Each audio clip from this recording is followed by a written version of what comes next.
আজকের গল্প এক পিতার বিচার। ঘরবাড়ির ভাগ বাটোয়ারা চলছিল।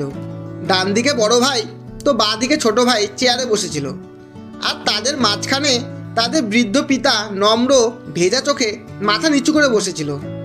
প্রথমে বড় ভাই, তারপর ছোট ভাই নিজেরা নিজেদের মতো করে ঘরের এক একটা জিনিসের উপর নিজেদের অধিকার করছিল। তাদের যার যেটার প্রয়োজন ছিল নিজেদের মতো করে ভাগাভাগি করে নিচ্ছিল। গ্রামের প্রধানও তার বিচার বিবেচনা মতো কোনো জিনিস ছোট ভাইকে তো কোনো জিনিস বড় ভাইকে হিসাব মতো ভাগ করে নিতে বলছিল।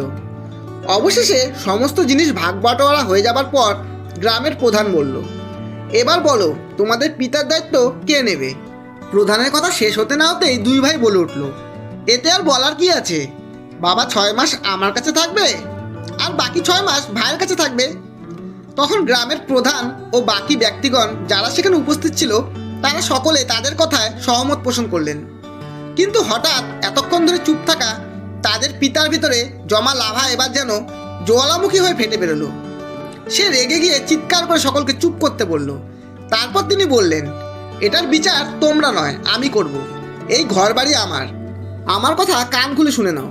তোমরা আমাকে নয়, আমি তোমাদের দুজনকে এক এক করে 6 মাস করে আমার বাড়িতে থাকতে দেব, আর বাকি 6 মাস তোমরা অন্যত্র থাকার ব্যবস্থা করে নাও।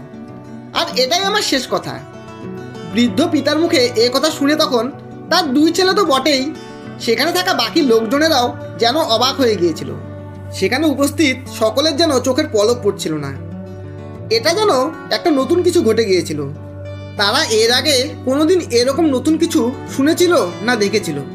সত্যি বন্ধুরা, যেই পিতামাতা তাদের সন্তানদের সুরক্ষিত ও ভালো রাখার জন্য তাদের মাথার উপর ছাদ দেয়, ছায়া দেয়, আর শেষ বয়সে সেই সন্তানেরাই তার বৃদ্ধ পিতামাতার মাথার উপর থেকে সেই ছাদ কেড়ে নেয়। ধন্যবাদ। গল্পটি যদি ভালো লাগে একটা লাইক অবশ্যই দেবেন এবং বন্ধু ও প্রিয়জনদের শেয়ার করে চ্যানেলটি সাবস্ক্রাইব করে পাশে থাকবেন।